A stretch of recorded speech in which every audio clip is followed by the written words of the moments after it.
Bismillahirrahmanirrahim. Assalamualaikum warahmatullahi wabarakatuh. Selamat pagi anak-anakku. Ya. Jumpa lagi pada pelajaran sejarah Indonesia. Sebelum pelajaran kita mulai, terlebih dahulu kita berdoa menurut agama dan kepercayaan masing-masing. Berdoa mulai. Cukup? Ya. Sebelum pelajaran, Bapak absen dulu ya, Nak. Ada yang nggak berangkat?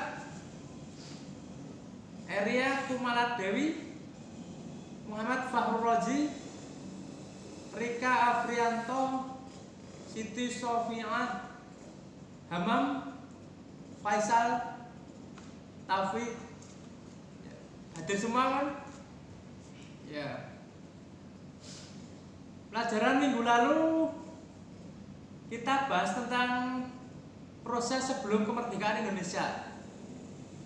Kemudian pada hari ini kita akan bahas tentang peristiwa kemerdekaan Indonesia dan setelah kemerdekaan Indonesia sampai nanti pada pemerintahan Orde Baru atau pemerintahan Soeharto. Jangan ramai ya, Nak.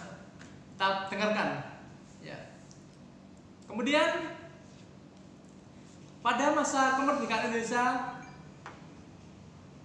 sebelum kemerdekaan pada tanggal 17 Agustus 1945 itu terjadilah suatu peristiwa yang dinamakan Rengas Dengklok, yaitu peristiwa pengasingan oleh para pemuda.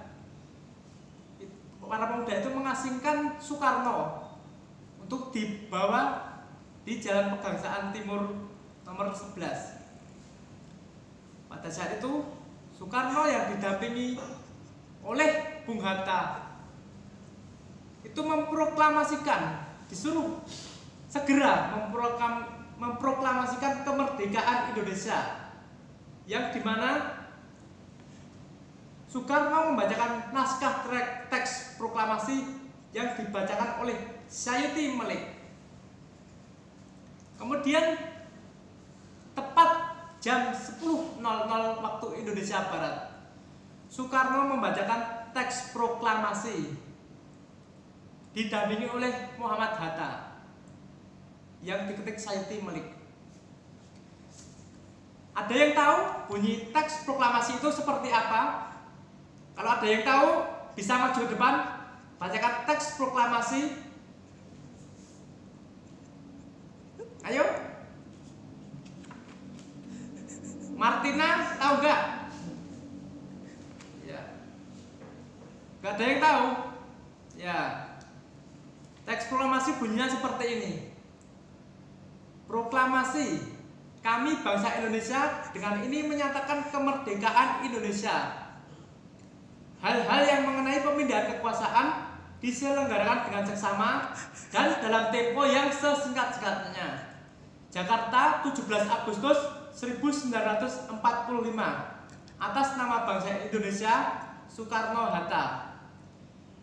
Itu dibacakan oleh Soekarno memulai sejarah baru, yaitu lahirlah bangsa Indonesia, yaitu berakhirnya penjajahan di atas dunia.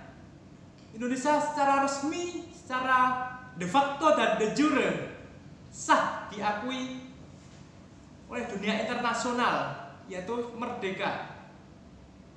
Kemudian setelah itu pada tanggal 18 Agustus dimulailah dibentuk seperti tata pemerintahan seperti negara lain, seperti ada presiden yang saat itu dipegang oleh Soekarno, wakil presiden oleh Muhammad Hatta, dan kabinet-kabinet yang melengkapi suatu persyaratan berdirinya negara. Kemudian setelah itu tidak begitu lepas saja dari Belanda. Belanda yang pada saat itu membonceng sekutu untuk kembali lagi ke tanah air ini, tidak mau menyerahkan begitu saja wilayah Belanda.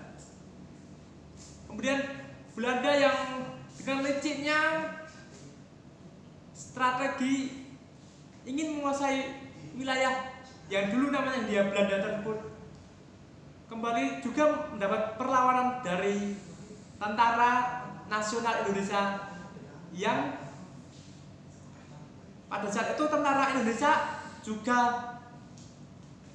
bisa dibilang hebat juga, karena pada saat penjajahan Jepang, para pemuda Indonesia dilatih untuk berjuang menghadapi bangsa Barat. Kemudian berbekal senjata-senjata peninggalan dari Jepang tersebut, wilayah tentara-tentara Indonesia bisa mempertahankan wilayah Indonesia. Kemudian ada lagi agresi militer Belanda yang kedua, yaitu proses penyerangan kembali Belanda di wilayah Indonesia, khususnya di Jawa. Yang salah satunya terjadi di Yogyakarta,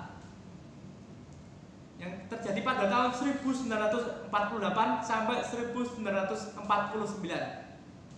Kemudian di Yogyakarta dengan taktik para tokoh-tokoh yang diantaranya ada Sri Sultan Hamengkubuwono ke-9, kemudian dibantu Jenderal Besar Sudirman dan Letkol Soeharto, itu mempunyai taktik strategi politik yang cerdik. Karena Soekarno pada saat itu diculik atau diasingkan di Bangka, Sultan pun membentuk suatu kayak persiapan untuk penyerangan Belanda yang tepatnya pada tanggal 1 Maret 1949. Kemudian dengan taktik Sultan tersebut yang dibantu Jenderal Besar Sudirman dan dilaksanakan oleh Letkol Soeharto dan anak buahnya, itu pun berhasil menguasai Yogyakarta selama 6 jam dan membuktikan bahwa Indonesia itu masih ada dan belum jatuh ke tangan Belanda.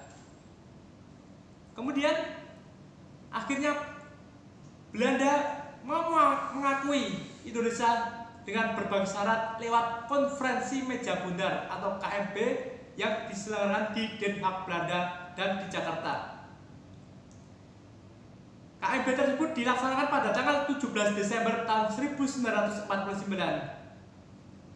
Di Jakarta diwakili oleh Sri Sultan Hamengkubuwono IX dan A.H. Rolfing mewakili mahkota tinggi kerajaan Belanda. Kemudian di Den Haag diwakili oleh Muhammad Hatta. Kemudian setelah KMB tersebut, Belanda juga masih ingin menguasai wilayah